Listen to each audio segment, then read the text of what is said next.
Well, this morning we're continuing our series of Talking Back, which is speaking truth to my dark thoughts, the loops that I have going in my head that sometimes I can't seem to get out of. And last week, Brad gave you a fire hose introduction to how the brain works, and he'll be coming back next week to give us a new installment, but a little bit more focused. And actually, next Friday morning, he's going to talk about your brain on porn. So either the room will be really full or really empty. But he's going to talk about that, and it's going to be so helpful because it helps us to see empirically what happens to our brains so that we understand that the Scripture is really true and gives us helpful tools. So that'll be next week. Today we're talking about a subject and a word that we don't often talk about, talking back to sloth. Sit up straight. Sloth is the old word for laziness, the good for nothingness. And we're going to start out with Proverbs chapter 6. And here's what the Scripture says in essence to slothfulness. Go to the ant, O sluggard. Consider her ways and be wise. Without having any chief officer or ruler, she prepares her bread in summer and gathers her food in harvest. Just notice three quick things about what the Scripture is saying. The Proverbs are saying, and this is a father talking to his son, saying, I don't want you to be a lazy boy. So look at the ant. Number one, the ant is self-motivated. Without a chief, without an officer, without somebody cracking the whip, she or he is self-motivated. They are proactive. They're out gathering in advance, and it's timely. It's something that's preparing for the future. And this is the exact opposite of slothfulness or sluggardliness. So what is laziness and why is it a problem? Listen to this description from a 19th century author about sloth.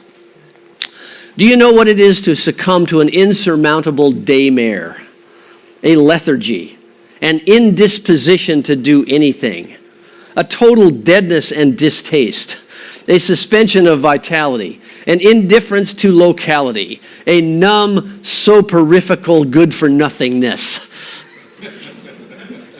an ossification all over, an oyster-like insensibility to the passing events, a mind stupor, a brawny defiance to the needles of a thrusting-in conscience.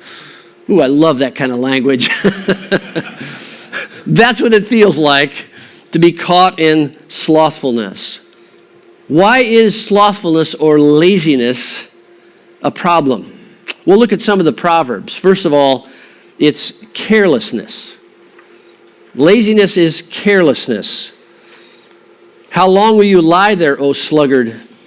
When will you arise from your sleep? A little sleep and a little slumber, a little folding of the hands to rest, and poverty will come on you like a robber, and want like an armed man. Slothfulness is carelessness. Carelessness about what you own, what you need to maintain, what you need to do to get ready. It's also a chosen blindness. Proverbs 20, verse 4. The sluggard does not plow in the autumn. That's, of course, their growing season in the Middle East. He will seek at harvest and have nothing. Now, when we're lazy, we know something's coming. We know that there's a need out there, and we just choose to turn away from it and not focus on it. It's a problem also because it's sabotage. Look at this verse. Whoever is slack in his work is a brother to him who destroys. My dad remarried after my mother was killed in a car accident, and then he was widowed again, and so he went to live with his sister in Oregon, and his sister had a grandson. I think it was actually a great-grandson, a little boy named Josiah. And so my dad would take him, and my dad lived there in Oregon, and they had this little spread of 4 or 5 acres. And my dad would take him out and teach him how to split wood and chop wood and stack wood and stuff like that. And Josiah said, "Why do I have to do this?" And my dad said, "I'm teaching you how to work so that you won't have to steal." And that's a basic scriptural truth. Slothfulness is sabotage. It destroys, it vandalizes. It's like leaving a faucet dripping and the sink is going to fill up. It's like leaving all these problems to the next subcontractor. Oh, the framers will fix that. Oh, the drywallers will fix that. No, the guys with trim will fix that. Leaving behind stuff that you know is going to rot and mold and fold, and walking away from it. Laziness, sloth is sabotage. And fourthly, it's hurtful. It's hurtful. Listen to this proverb, Proverbs 10:25 and 26. Like vinegar to the teeth and smoke to the eyes, so is the sluggard to those who send him. You've been given an assignment, and it becomes an irritation. It becomes something that hurts or inconveniences or disappoints the person who's counting on you. This is why laziness or slothfulness is hurtful.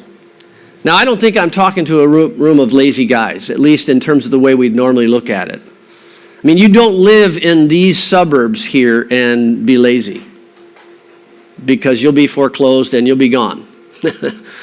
In fact, most families in this community are two-income families. We're very industrious people. So I'm not addressing a bunch of no-account people who don't want to work. But nevertheless, we need to address some dimensions of slothfulness that creep in to our lives. Why do I feel lazy? There's some stuff that lies beneath the surface. Number one is inadequacy. That's a fear of starting something I can't finish, so I just don't start. Or incompetence. My history blunts my ambition. You know I have no talent for this, so I'm going to try to ignore it. I have self-limiting messages from the past. I'll probably fail. I know I probably don't have the energy to get it done, so I'm not even going to get started. And then a big one is distraction. I'm just unable to concentrate my energy on some needful thing that's there in front of me. You see, we chase what we love, but we avoid what we fear. Remember what Brad said last week? Love and fear are in inverse proportion to each other. So we chase what we love, but we avoid what we fear. And so we delay, and we put it off. We procrastinate, we dither, we crash, we default, we stall, we dawdle, we say mañana, we chill. Somebody said procrastination is the art of keeping up with yesterday. Now, I don't want to today produce some kind of guilt trip that says I need to now go out and do everything. And that's part of the issue, is we have too much on our plate to begin with. But we'll address that in a moment. But it comes down to this one issue, and you have a blank there on your notes. It's meant to write these words. It comes down to one issue. It's my comfort.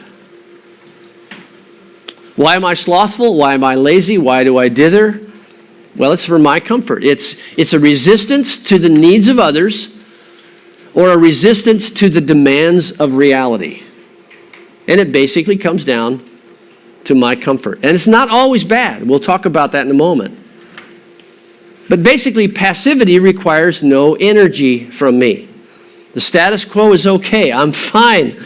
Not trying is invisible to you. You don't know that I'm not trying. You can't measure it. You don't know that I'm giving a half-hearted effort. I'll just throttle back. No one knows that I'm reneging or settling or coasting right now. But slothfulness says, I want my comfort to come first. Many years ago, I'd been at Berean only a couple of years, I think. A woman called and wanted to talk with me, and I only speak with women alone in my office. Somebody knows where I am and who's coming in. She came in to talk with me. She had been involved in ministry, and I didn't know if it was a personal issue or a ministry issue, but she wanted to come and talk with me, and so we closed the door, and within a couple of minutes, she became very familiar.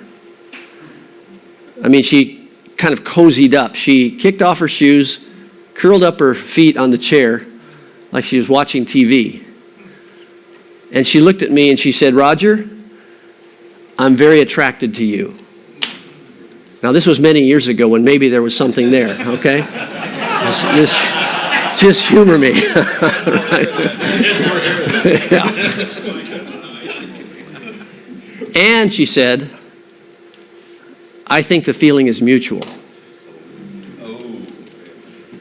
So I knew within the next 2 seconds, whatever I did was going to determine my future. You know, I was tempted to dangle that toe over the line and say, "Yeah, tell me how wonderful I am. How is it that you feel?" But instead I said, "We need to stop this right now. Put your shoes on. You need to leave. I'm not rejecting you, but I can't help you. So you need to go." Took less than 5 minutes for this appointment.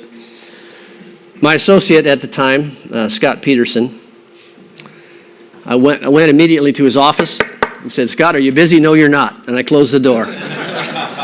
And I said, "You saw who came?" He said, "Yeah." "You saw who left? You saw how much time it was?" "Yeah." "Let me tell you exactly what happened in that room." So I repeated almost verbatim what happened. I said, "I just want you to know so that I'm accountable, and you're a witness to this." So he said, "Fine." And about a week later, he came up to me and said, "Say, about that appointment you had last week, did you tell Joanne about it?" I said, "No." He said, "Why not?" I said, "Well, it's Christmas time. It's busy. I just haven't had the time." So about a week later, he came up to me again. He said, "Have you told Joanne about it?" And that's why he's no longer with me.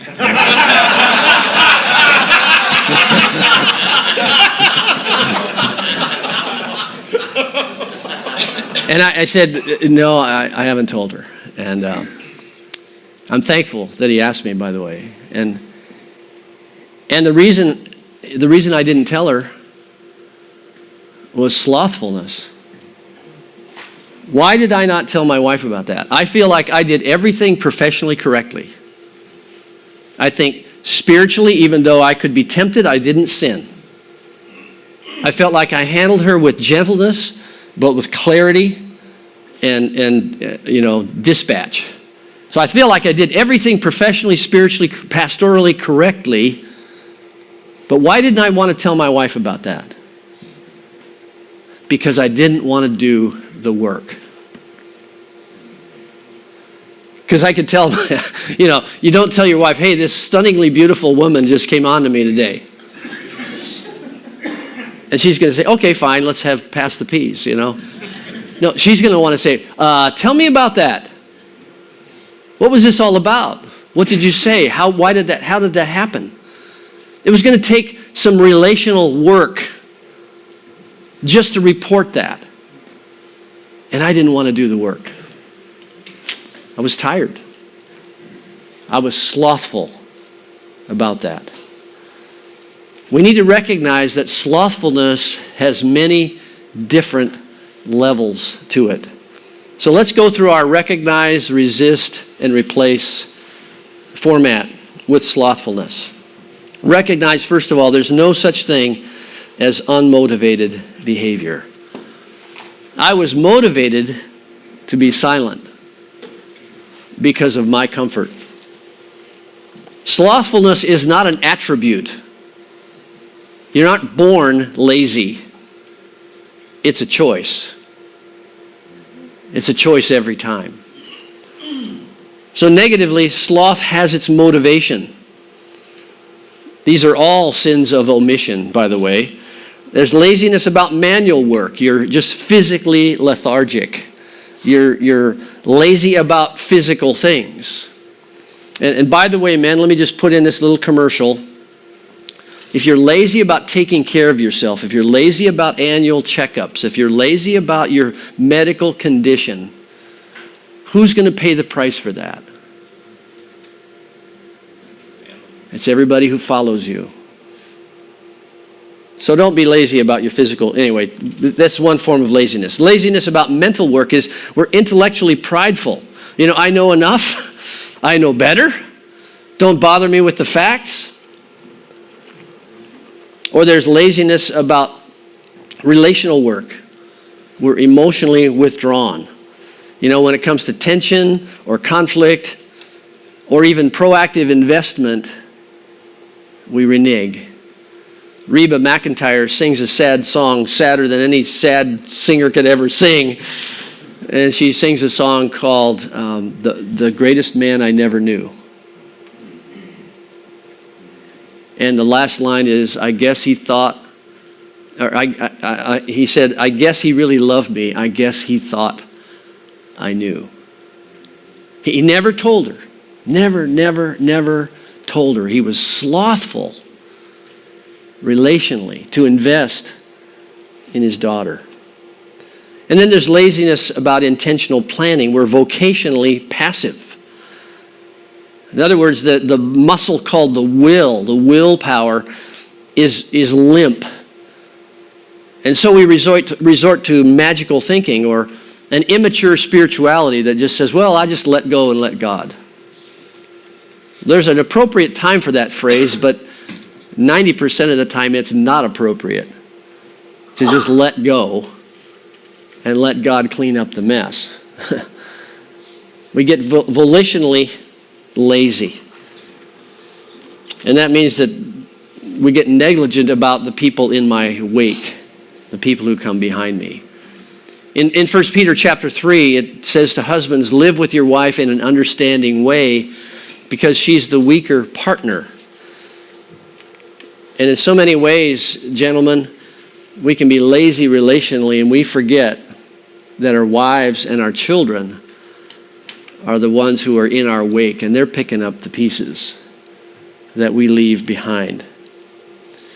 So laziness and sloth has its motivations.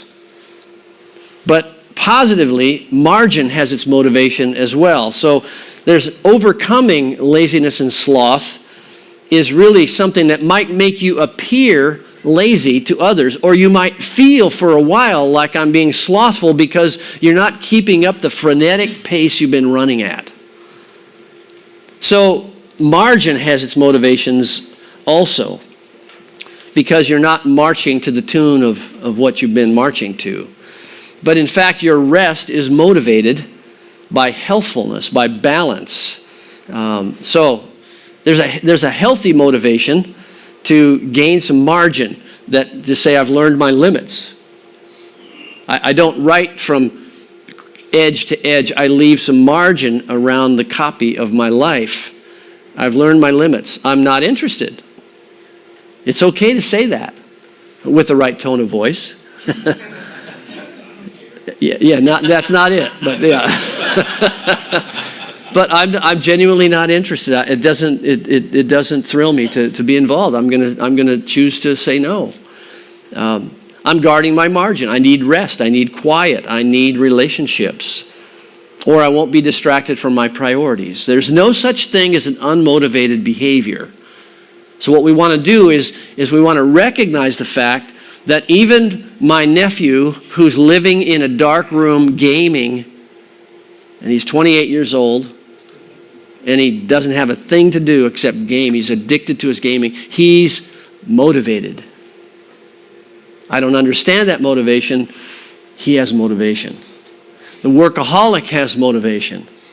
We all have motivation. The question is, are we motivated negatively or positively toward these things?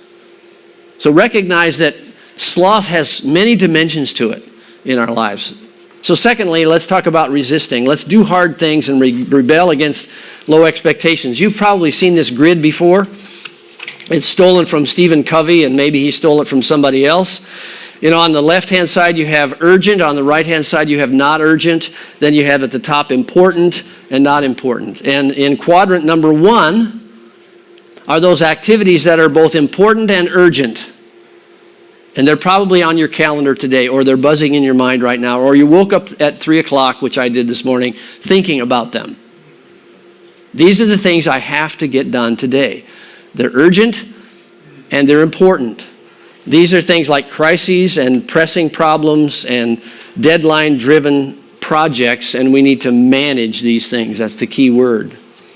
Quadrant number 2 is about relationship building. It's not urgent, but it's important. It's about recognizing new opportunities. It's about planning. This is the quadrant in which I would place spiritual disciplines, like silence and quiet time and prayer and learning. It's quadrant number 2. It's not urgent. Nobody will know if you don't do this today. But it is important. Quadrant number 3 is what we'd call interruptions, basically. It's not important, but it's urgent. Have you ever seen the sign in a little store that says, "Your lack of planning does not constitute an emergency on my part"? But how many times are those emergencies dumped on us? And we need to recognize many of these are not the fire we need to fight. They're the interruptions. They're some of the calls we get, some of the meetings we attend, some popular activities. We just need to minimize and avoid a lot of these interruptions if we can. And then quadrant 4 is the things that are neither urgent nor important. And this is just trivial busy work. It's time wasters. It's things that are pleasant, often even addictive. Social media would go in here. Television would go in here. Binge Netflix watching would go in here. All kinds of things. So this is a way to kind of say, let's resist some of this slothfulness, because first of all, our plate is just too full. We just have so much going on, and we're so accustomed to a frenetic pace. And we can't do much about quadrant number 1. We do need to manage that. At some point, you need to say, I've done enough for the day. I've got to let God run the universe, and I'm going to go to sleep. But the place where we need to do some work is quadrant 3 and 4. Is the interruptions, the things that other people are bringing on our plate. The things, every time the cell phone pings, I'm distracted. We got to learn to shut some things off. But here's the quadrant we need to work in. Quadrant number 2 is the greatest resistance to slothfulness, because it's not urgent.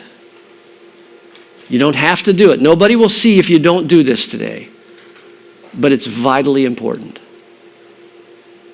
And if we would spend 5 minutes in quadrant 2 for each half day that we live, we would be able to manage quadrant 1, and we'd be able to limit quadrants 3 and 4. Because in quadrant 2 it says, nobody will know if I haven't affirmed my wife today. She might notice, but actually she probably won't notice it for a day or two. Nobody will know if I didn't set aside time for the Lord today. Nobody will know if I didn't think about my priorities today. But sooner or later it shows up. Quadrant 2 is the place where I need to live to work on the areas of my own slothfulness. Because that's the area that reconfigures all the priorities of my life and helps me set down some goals that I'm pursuing. And it's the quadrant that says, I don't have to, I get to. And that's the huge difference between a person who's caught up in slothfulness and a person who wants to live life purposefully. In Matthew chapter 25 is the parable of the talents. Notice what it says. But his master answered and said to him, you wicked, lazy servant. You knew that I reap where I did not sow and gather where I scattered no seed.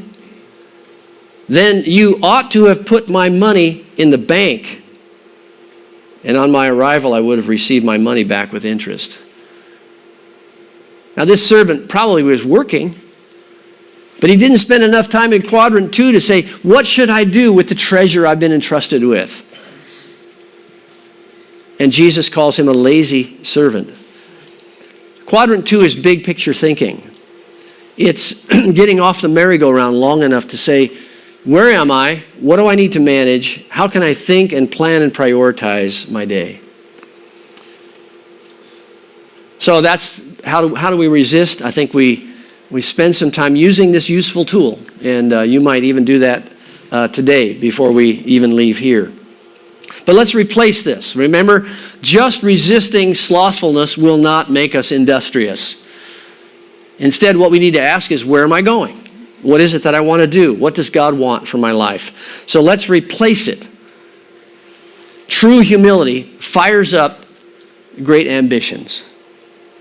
When I recognize that I have a propensity to move toward me and toward my comforts, when I have a habit, I want to walk in the house, throw my keys on the table, hit the Barco Lounger, and get the remote.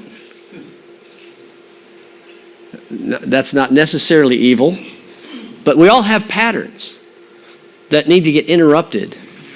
Whatever level or area of sloth is ours, that we need to stop assuming perhaps, and we need to ask questions. We need to stop just asking for my wife to serve me and I need to serve her.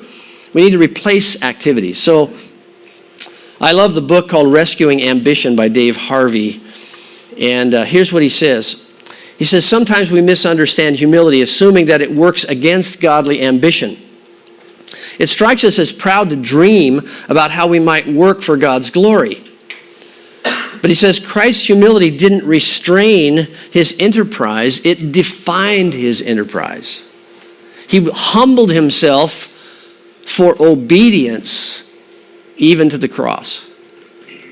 So I love this phrase, true humility fires great ambition. We become self-aware. We think of ourselves soberly as we ought to think, as it says in Romans chapter 12. We pursue not selfish ambition, but the serving of other people. So let me just give you 4 things that are huge categories that I think will replace the slothfulness that I'm so prone to exercise. Number 1 is take responsibility for yourself. I love Paul's instruction to Timothy, a young man. He says for over and over in 1 and 2 Timothy, he says, as for you. These guys can live this way. The world can live this way. People can believe all that, but as for you, my son, God has a different design for you. God's speaking to me and to you. As for you, this is about you.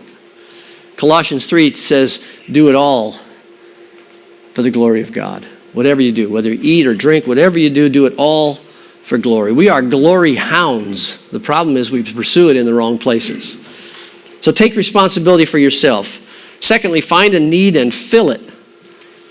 Ephesians 2:10 says that the Lord has prepared good works for you to do. And those good works are not necessarily religious things or volunteering in the nursery at church, though that would be a good idea. Those good works are the things that God has given you. That's the place where you go. It's the people you meet. It's the humility you inject into a conversation. It's the listening you do to a fellow teammate. It's the way you nurture your wife. These are all good works. Find a need and fill it. And you know what happens when you do this proactively and not grudgingly? You feel manly. You don't feel macho. You just feel manly. You feel the voice of God on you saying, that a boy, you're my son. You were made for this. You were made to move forward, not backtrack and be caught in a corner somewhere. So find a need and fill it. Imitate Jesus, imitate Paul. That's what they said we ought to do. And you'll get energy back from that. Thirdly, balance true humility and great ambition. Paul, in Romans chapter 15, said, I've always had an ambition. to preach the gospel where it hasn't been preached before. And by the way, waiting is part of this great ambition. Paul was always waiting, waiting to get beaten up one more time or waiting for another shipwreck. He's trying to get to Rome, and he kept saying, I've wanted to get there many times. He didn't give up on his ambition just because God said wait. And often when we're waiting, that's God's backhoe. He's excavating all the debris to get down to our true ambitions and to show us what it is we really want. Balance true humility with great ambition for God. If we're so humble that we have no ambition, that's not humility. That's selfishness. So true humility gets us away from sloth and toward a direction. And finally, it's finish strong. You know what Paul said. I don't consider myself to have attained it. I press on. He kept pressing. So we need to change our minds from being saved from, which we certainly were. We were saved from so much, but we're also saved for, and we're saved toward. And this whole pivot that says, instead of slothfulness, I want to turn and ask God, what do you want me to move toward? And it changes everything. Relationally for me, which is where I tend to be the most slothful, I can excuse myself because I'm an introvert. On the Enneagram, I'm a 5, if you know anything about that. You can go and read about all my defects. I'm naturally prone to hoard my energy and time. And when I get to be alone, I go, oh, good. Get these people out of my life, No. I'm naturally prone to be slothful in that area. And there's nothing wrong with my temperament, but I can use it selfishly. There's nothing wrong and inherently evil about your temperament, but you can use it selfishly. You can spend it profligately in such a way that you become slothful in some other area of your life. So I need to be aware that when I feel like I'm backing up, when I'm trying to hoard and conserve my energy and time, I don't like that. I mean, I need that. I need to plan on that. But so often I feel like I'm backing away. I'm reneging on things. And when I pivot and say, no, I need to walk toward this person or this issue, something happens inside of me when I can almost hear God saying, that's my boy. You were made for this.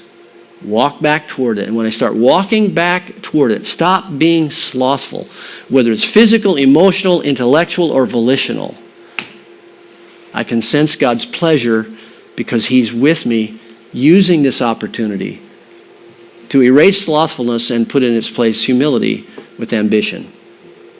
Now, I don't want you to leave here today saying, okay, I've got to be a whirling dervish.